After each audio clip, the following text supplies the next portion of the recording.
Hello students, welcome to exam universe ready to success. मेरा नाम है विकास और आज की इस वीडियो में हम लोग बात करने वाले हैं आज के इंपॉर्टेंट करंट अफेयर्स के बारे में, जो आपके आने वाले एसएससी एग्जाम्स, बैंक एग्जाम्स और सारे के सारे कंपटीशन एग्जाम्स हैं उसके लिए बहुत ज़्यादा इंपॉर्टेंट रहने वाला है। जैसे कि आप लोगों को पता होगा, जितने भी सारे कॉम्पिटिशन एग्जाम्स होते हैं और अभी हाल ही में दिल्ली पुलिस के कांस्टेबल की भी वैकेंसीज आ चुकी हैं, जिसका पूरा का पूरा नोटिफिकेशन का वीडियो हमारे चैनल पर आ चुका है। आप लोग जाकर जरूर देख लीजिएगा। बात करते हैं दोस्तों आज की, तो आज 6 अगस्त, और अगर आप लोग इस वीडियो का पीडीएफ डाउनलोड करना चाहते हैं तो हमारे टेलीग्राम चैनल का लिंक आप लोगों को डिस्क्रिप्शन बॉक्स में मिल जाएगा, जहां से जाकर आप लोग इस वीडियो का पीडीएफ और बाकी सारी जितनी वीडियोस हमारे चैनल पर आती हैं उनके पीडीएफ बड़ी आसानी से डाउनलोड कर सकते हैं। साथ ही साथ आप लोगों को हमारे इंस्टाग्राम का भी लिंक मिल जाएगा, जिसे जाकर आप लोग जरूर से फॉलो कर लीजिएगा, क्योंकि मैं वहाँ पर सारे के सारे क्वेश्चन का क्विज बनाकर डाल देता हूँ। आप लोगों से देकर अपनी प्रैक्टिस कर सकते हैं। तो अगर आप लोगों को वीडियो पसंद आता है तो वीडियो को लाइक जरूर कर दिया करो, शेयर कर दिया करो अपने दोस्तों के साथ, ताकि वो लोग भी तैयारी कर सकें, और सब्सक्राइब जरूर कर लेना चैनल को, ताकि आप लोग आने वाली अपडेट्स मिस ना कर दो। तो सबसे पहला क्वेश्चन है कि हाल ही में किस राज्य में वृक्ष लगाने के मामले में गिनीज वर्ल्ड रिकॉर्ड बनाया है? तो ये किसने बनाया है? ये उत्तर प्रदेश ने बनाया है। उत्तर प्रदेश में हाल ही में वृक्ष लगाने के एक रिकॉर्ड बनाया गया है। यहाँ पर लगभग देखो 25 करोड़ से भी ज्यादा वृक्ष लगाए गए हैं। साथ ही साथ रिकॉर्ड एक और बनाया गया है कि 1 घंटे में लगभग 240 से ज्यादा जगहों पर वृक्ष लगाए गए हैं, जो अपने आप में एक गिनीज बुक का वर्ल्ड रिकॉर्ड है। अब देखो बात करते हैं देखो उत्तर प्रदेश के बारे में। देखो ये है मैप में उत्तर प्रदेश, यहाँ पर है उत्तर प्रदेश, और उत्तर प्रदेश की कैपिटल क्या है? लखनऊ है। यहाँ के जो सीएम है वो है योगी आदित्यनाथ, और गवर्नर जो है आनंदीबेन पटेल हैं, जो कि मध्य प्रदेश की भी गवर्नर है। साथ ही साथ देखो आप लोगों को एक चीज और पता होगी कि राम मंदिर भी बन रहा है। आप लोगों ने ये खबर जरूर सुनी होगी, क्यों नहीं सुनी है तो आप लोग भारत देश के नागरिक नहीं हो सकते हैं। ठीक है, इंडिया में सभी लोगों को पता है कि राम मंदिर बन रहा है, और कल यानी कि 5 अगस्त को उसका भूमि पूजन हुआ था। ठीक है, तो वो भी उत्तर प्रदेश में ही है। उत्तर प्रदेश में अयोध्या है, वहां पर ये राम मंदिर बनाया जा रहा है। अब आप लोगों के लिए चलो मैं एक सवाल बोलता हूँ कि आप लोग ये बताओ मेरे को कि अयोध्या जो राम मंदिर जो बन रहा है उसके मुख्य अतिथि कौन थे, यानी भूमि पूजन के लिए मुख्य अतिथि के रूप में किसे बुलाया गया था? तो ये चीज आप लोगों को कमेंट में जरूर लिख के बतानी है। ठीक है, वैसे दोस्तों बात करेगा तो उत्तर प्रदेश के बारे में, उत्तर प्रदेश में हाल ही में जो कंटेनमेंट जोन है ना, वहां पर जो आरोग्य सेतु ऐप है, जो आरोग्य सेतु ऐप है ना, उसको कंपलसरी कर दिया गया है। मतलब कि अगर आप कंटेनमेंट जोन में रहते हैं तो आपके फोन में आरोग्य सेतु ऐप जरूर से ही होना चाहिए। ठीक है, तो ये चीज भी आप लोगों को पता होनी चाहिए। साथ ही साथ यहाँ पर जो वर्चुअल अदालत है, ठीक है, वर्चुअल अदालत यानी कि आप लोगों को अब कोर्ट में जाने की जरूरत नहीं है। आप लोग वर्चुअल अदालत का जो मतलब एक पहल शुरू की गई ना, वो भी उत्तर प्रदेश ही पहला राज्य बना है जहां पर वर्चुअल अदालत लगाई गई थी। ठीक है, साथ ही साथ प्रवासी राहत मित्र ऐप भी यहीं पर लॉन्च किया गया। तो इतनी सारी जानकारी आप लोगों को उत्तर प्रदेश के बारे में पता होनी चाहिए, और आप लोग क्वेश्चन का आंसर देंगे ऐसी मैं उम्मीद करता हूँ। ठीक है, बढ़ते अगले क्वेश्चन की तरफ। तो भारत ने किस देश के साथ जीवाणुरोधी प्रतिरोध अनुसंधान विकसित करने का समझौता किया है? तो ये किया है यूके, उत्तराखंड नहीं है, यूनाइटेड किंगडम है। यूनाइटेड किंगडम के साथ ये समझौता किया है कि एक जीवाणुरोधी प्रतिरोध अनुसंधान विकसित किया जाएगा। ये कुल मिलाकर एक तरीके से कह सकते हो जैसे कि कोरोना वायरस आया ना, उसी के पहल पर शुरू किया गया है कि और कोई ऐसे जीवाणुरोधी मतलब वायरस जो है वो अगर उत्पन्न होते हैं तो उनका इलाज पहले से ढूंढ लिया जा सके। तो उस पहल पर एक भारत में इस तरीके से एक अनुसंधान विकसित किया जाएगा। ठीक है, तो ये चीज आप लोगों को याद रखनी है। बाकी देखो अगर हम बात करते हैं ईरान की, तो देखो ईरान के साथ अभी एक चाबहार समझौता होता है। चाबहार जो पोर्ट है वहां के जो समझौता होता है उससे उसने भारत को बाहर कर दिया था। तो ये चीज आप लोगों को याद रखनी है। यूएसए भारत का 2020 और 2019 दोनों सालों का सबसे ज्यादा बिजनेस करने वाला बिजनेस पार्टनर बना था। ठीक है, तो ये चीज आप लोग जरूर से याद रखेंगे। और अगर इजराइल की बात करें तो इजराइल और भारत मिलकर दोनों मिलकर कोरोना वायरस की मतलब सबसे जो सस्ती एक टेस्ट किट हो सकती है ना, जो सबसे फास्ट होगी, वो बनाने की कोशिश कर रहे हैं। यानी कि बात ये कही जा रही है कि मुश्किल से आप लोगों को 15 से 20 मिनट में ये पता चल जाएगा कि आपको कोरोना वायरस है या नहीं, जिसका रिजल्ट आने में अभी 1 से 2 दिन लग जाते हैं। वहीं आप लोगों को 15 से 20 मिनट में इसकी रिपोर्ट मिल जाएगी। तो ये चीज़ आप लोगों को देखो। बाकी सारी कंट्रीज के बारे में मैंने आप लोगों को बताया जो भारत के साथ अभी इस समय टाई अप कर रहे हैं, किन चीज़ों के लिए कर रही हैं, वो सारी चीज़ें मैंने आप लोगों को बता दी हैं। बाकी देखो अगर यूके की बात हुई है, देखो रुको एक सेकंड, यूके की अगर बात हुई तो यूके की कैपिटल क्या है? यूके की कैपिटल है लंदन, और करेंसी क्या है? पौंड है, और यहाँ के जो पीएम है वो है बोरिस जॉनसन, जिनको अभी हाल ही में कोरोना वायरस हो गया था, और फिर कोरोना वायरस से अभी वो रिकवर करके फिर से देश के प्रति अपने काम कर रहे हैं। ठीक है, तो ये चीज आप लोगों को याद रखनी है यूके के बारे में। बढ़ते अगले क्वेश्चन की तरफ। विश्व की सबसे बड़ी परमाणु संलयन परियोजना किस देश में स्थापित की जा रही है? तो ये फ्रांस में स्थापित की जा रही है। परमाणु संचलन क्या होता है? न्यूक्लियर फ्यूजन होता है। न्यूक्लियर फ्यूजन जितने भी आप लोग में से फिजिक्स स्टूडेंट्स होंगे, साइंस साइड के स्टूडेंट्स होंगे, वो अच्छी तरीके से जानते होंगे कि न्यूक्लियर फ्यूजन क्या होता है। इसमें दो परमाणु होते हैं, वो जुड़कर एनर्जी प्रोड्यूस करते हैं, और वही एनर्जी अब जो फ्रांस में यूज़ की जाएगी, उनको मतलब जो औद्योगिक क्षेत्र है वहाँ पर यूज़ की जाएगी, जिससे होगा क्या कि बहुत सारी जो मतलब ऊर्जा की जो खपत है ना, वो मतलब आसान हो जाएगी। बिजली की जो खपत होती है, प्रोड्यूस करने में जो मुश्किल होती है, और जो वहाँ पर दिक्कत आ रही है, उन सब चीज़ों को हल करने के लिए ये न्यूक्लियर फ्यूजन प्लांट लगाया जा रहा है, और ये सबसे बड़ा प्लांट लगाया जा रहा है। ठीक है, ये चीज़ भी आप लोगों को याद रखनी है। कहाँ पर? फ्रांस में लगाया जा रहा है। ठीक है, फ्रांस की कैपिटल क्या है? पेरिस है। ठीक है, पेरिस में आप लोगों को एक चीज़ बताया तो मैं, जो हमारे जो ग्लोबल वार्मिंग के ऊपर, जो क्लाइमेट चेंज के ऊपर जो वो होता है ना, किस तरीके से बोल सकते हैं, मीटिंग होती है, वो पेरिस में ही होती है। पेरिस सम्मेलन आप लोगों ने सुना ही होगा, क्लाइमेट चेंज पेरिस मीटिंग होती है, वही होती है। और जो ठीक है ना, तो ये चीज़ आप लोगों को याद रखनी है। बाकी अगर हम बात करें तो किसकी करेंसी क्या है? वो है यूरो। ठीक है, प्रेसिडेंट कौन है यहाँ के? Emmanuel Macron. ठीक है, इमैनुअल मैक्रोन यहाँ के प्रेसिडेंट है। तो ये चीज़ आप लोगों को याद रखनी है। और पेरिस में ही आप लोगों को पता होगा एफएल टावर भी है। ठीक है, बढ़ते हैं अगले क्वेश्चन की तरफ। तो हाल ही में किसे एचडीएफसी बैंक का सीईओ बनाया गया है? चीफ एग्जीक्यूटिव ऑफिसर, ये किसे बनाया गया है? तो देखो, ये बनाया गया है शशिधर जगदीशन जी को। शशिधर जगदीशन अब यहाँ के यानी कि एचडीएफसी बैंक के सीईओ होंगे। इन्हें किसने नियुक्त किया है? इन्हें reserve bank of India RBI द्वारा नियुक्त किया गया है। आरबीआई के गवर्नर कौन है? शक्तिदास कांत। ठीक है, तो ये वहाँ आरबीआई के गवर्नर हैं प्रेजेंट टाइम में। ठीक है, तो ये चीज़ भी आप लोगों को याद रखनी है। अब देखो, इनके बारे में अगर बात करें, शशिधर जगदीशन, इन्हें 29 साल का लगभग इस फील्ड का एक्सपीरियंस है। ये पेशे से चार्टेड अकाउंटेंट है। ठीक है, और ये जो है, ये किसको रिप्लेस करेंगे? ये आदित्य पुरी को रिप्लेस करेंगे। ये आदित्य पुरी को रिप्लेस करेंगे। ठीक है, ये हैं शशिधर जगदीशन, और ये आदित्य पुरी जो कि यहाँ के 1994 से, जब से एचडीएफसी बैंक का फॉर्मेशन हुआ, तब से यहाँ के सीईओ हैं, और वो longest serving private sector bank के सीईओ हैं, जो कि अब तक हैं, मतलब सबसे ज़्यादा टाइम तक किसी भी बैंक को, प्राइवेट सेक्टर बैंक को सर्व करने वाले एज अ सीईओ वो अभी हैं आदित्य पुरी। और अभी वो अक्टूबर में रिटायर हो रहे हैं, और उसके बाद अब शशिधर जगदीशन यहाँ के सीईओ यानी कि चीफ एग्जीक्यूटिव ऑफिसर होंगे। ठीक है, तो ये चीज़ भी आप लोगों को याद रखनी है। अब बात करें अगर एचडीएफसी बैंक की, तो 1994 का फॉर्मेशन है, मैंने आप लोगों को बता ही दिया। साथ ही साथ इसका हेडक्वार्टर कहाँ पर है? मुंबई में है, और इस समय करंट में सीईओ कौन है? आदित्य पुरी है, और अक्टूबर के बाद से ये यानी कि शशिधर जगदीशन यहाँ के सीईओ होंगे। तो ये चीज़ आप लोगों को याद रखनी है। साथ ही साथ एक ई किसान धन ऐप, किसानों की मदद करने के लिए, जो कोरोना वायरस को लॉकडाउन के टाइम पर ये एक पहल शुरू की गई थी एचडीएफसी बैंक द्वारा, ई किसान धन ऐप। साथ ही साथ जिप ड्राइव ऑटो लोन जो सुविधा है, यानी कि आप लोग घर बैठे ही लोन ले सकते हो, ऐसी एक सुविधा भी, पोर्टल भी एचडीएफसी बैंक द्वारा शुरू किया गया था। तो ये चीज़ भी आप लोगों को याद रखनी है। ठीक है, बढ़ते हैं अगले क्वेश्चन की तरफ।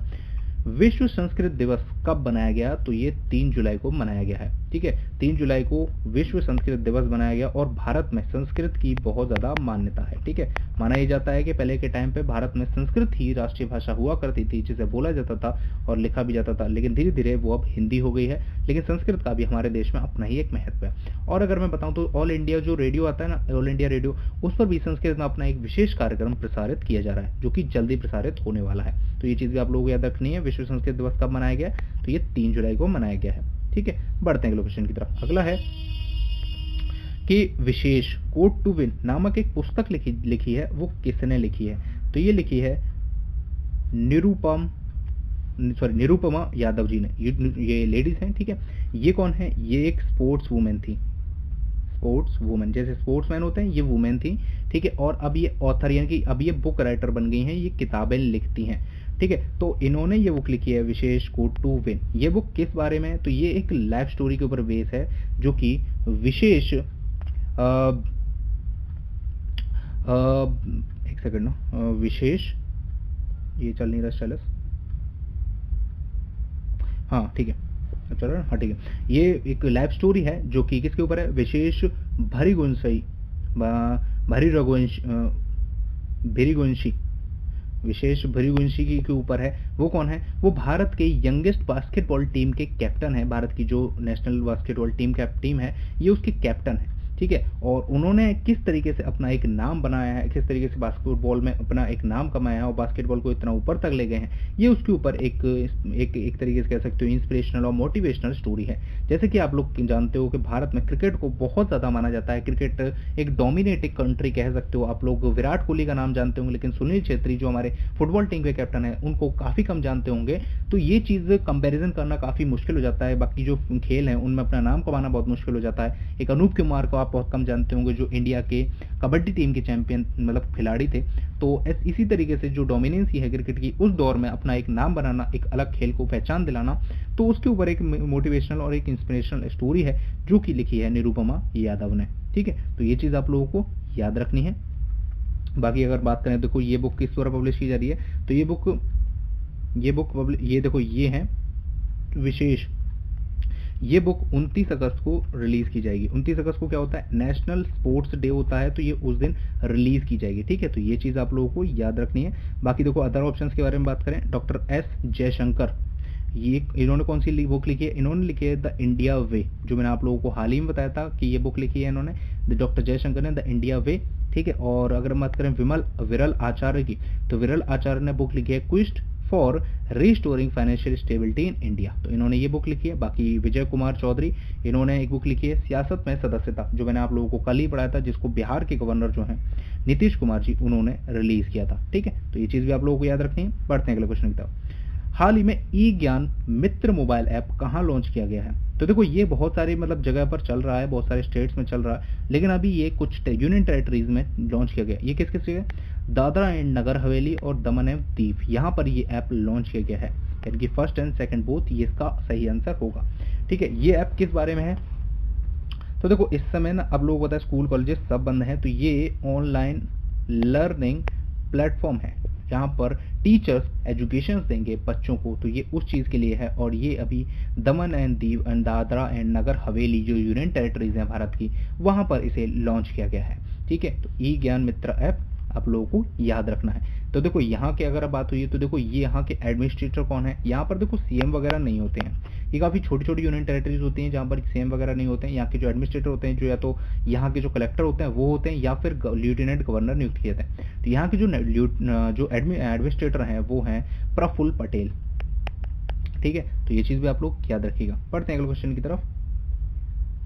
किस बैंक ने स्वचालित आवाज सहायक यानी कि जो वॉइस ऑटोमेटेड वॉइस असिस्टेंट है AXAA ये लॉन्च किया है, तो ये एक्सिस बैंक ने लॉन्च किया है। ये क्या है, ये देखो एक तरीके से आप लोगों ने देखा हो ना, गूगल असिस्टेंट होता है जो आपकी आवाज़ सुनकर वो चीज़ें परफॉर्म करता है, सीरी है जो एप्पल में ऐसी चीज़ें परफॉर्म करता है, तो ये उसी तरीके से बैंक का खुद का एक वॉइस असिस्टेंट है AXAA, एक्सा करके इसे बोला जा सकता है। ये एक्सिस बैंक द्वारा लॉन्च किया गया है। अब ये क्या करेगा, देखो ये एक तरीके से कह सकते हो आप लोगों की जो चीज़ें हैं, जैसे बहुत सारी आप लोगों की कंप्लेंट्स है, आप लोग कस्टमर केयर को कॉल करते हो कॉल सेंटर में, तो ये उन सब चीज़ों को हल कर देगा। मतलब आप वॉइस असिस्टेंट के जरिए उसको अपनी चीज़ें बता सकते हो। वहाँ पर एक वॉइस बोट है एक तरीके से रिप्लाई करने के लिए, अगर आपकी प्रॉब्लम्स हैं तो उसकी सॉल्यूशन वो एज इट इज़ तुरंत के तुरंत बता देगा। वरना ये एक दिन में 1 लाख से भी ज़्यादा कंप्लेंट्स फाइल करने के लिए प्रोग्राम किया गया है। एक दिन में 1 लाख से भी ज़्यादा की कंप्लेंट्स सुनेगा और उन्हें सॉल्व करेगा, और उनके जो अगर ज़्यादा होंगी तो उनको रिकॉर्ड कर लेगा। तो ये चीज़ है, ये एक स्वचालित यानी कि ऑटोमेटेड वॉइस असिस्टेंट लॉन्च किया गया है एक्सिस बैंक द्वारा। अब ये हिंदी इंग्लिश और इंग्लिश, यानी कि अगर आप हिंदी इंग्लिश दोनों बोलते हो थोड़ी बहुत मिला के, तो उन सबको सुनने के लिए मतलब उन सबके जवाब देने के लिए तत्पर है, यानी कि तीनों की तीनों सारी लैंग्वेजेस जानता है। ठीक है, ये एक्सिस बैंक ने लॉन्च किया है। एक्सिस बैंक की अगर बात हुई है तो देखो एक्सिस बैंक का फाउंडेशन कब का है, एक सेकंड, एक्सिस बैंक का फाउंडेशन है 1993 का। हेडक्वार्टर कहाँ पर है एक्सिस बैंक का, एक्सिस बैंक का जो हेडक्वार्टर है वो मुंबई में है। एमडी और सीईओ कौन है, वो है अमिताभ चौधरी। ठीक है, अभी देखो बात हुई है AXAA, तो AXAA इसकी फुल फॉर्म क्या है, तो देखो इसकी है artificial intelligence powered conversational voice bot. ठीक है, तो ये इसकी फुल फॉर्म भी है। फुल फॉर्म भी मैंने आप लोगों को बता दी है, क्योंकि आप लोगों से एग्जाम में वैसे मुश्किल है पूछी जाएगी इतनी लंबी फुल फॉर्म में, लेकिन आप लोगों को कंपैरिजन के लिए पता होनी चाहिए। ठीक है, बढ़ते हैं अगले क्वेश्चन की तरफ। हाल ही में किसे इंग्लैंड के फुटबॉलर ऑफ द ईयर के लिए मतलब जो है वो चुना गया है, यानी कि ये अवार्ड किसको दिया जा रहा है, तो ये अवार्ड दिया जा रहा है जॉर्डन हैंडरसन को। ये अवार्ड क्यों दिया जा रहा है, तो देखो ये ना जो फुटबॉल टीम है वहाँ की उसके कैप्टन है, और अभी हाल ही में मैंने आप लोगों को पढ़ाया था कि जो इंग्लिश प्रीमियर लीग है वो लिवरपूल ने जीत ली है, और लिवरपूल के ये कैप्टन है। तो ये चीज़ आप लोग याद रखनी है कि जॉर्डन हैंडरसन। ठीक है, तो उम्मीद है आप लोगों को याद रहेगा। बाकी देखो जेमी वर्डी कौन है, इन्होंने प्रीमियर लीग जो हुआ था उसमें गोल्डन फुटबॉल बूट अवार्ड जीता था।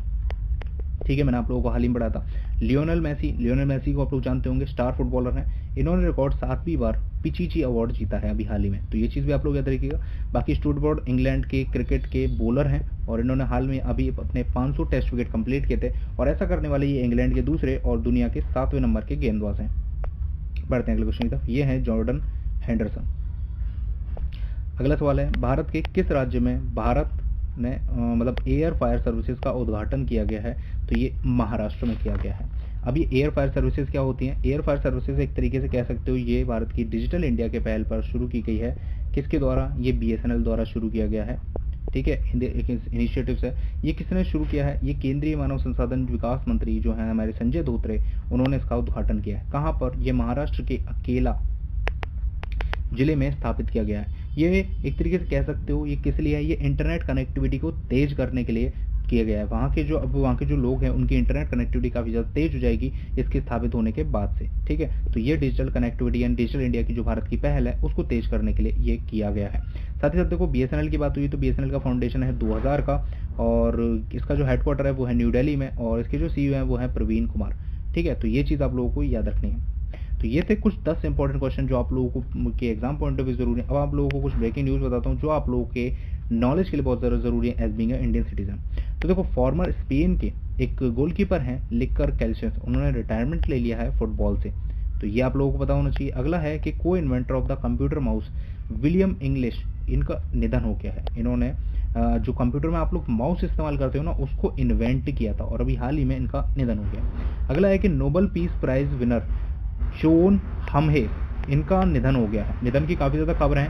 ये कौन थे? ये आयरलैंड के एक राजनेता थे और इन्होंने वहाँ पर शांति के लिए काफ़ी ज़्यादा काम किया था, जिसके लिए इन्हें 1998 में नोबेल पीस प्राइज से सम्मानित किया गया था। ठीक है, तो ये चीज़ भी आप लोग याद रखिएगा।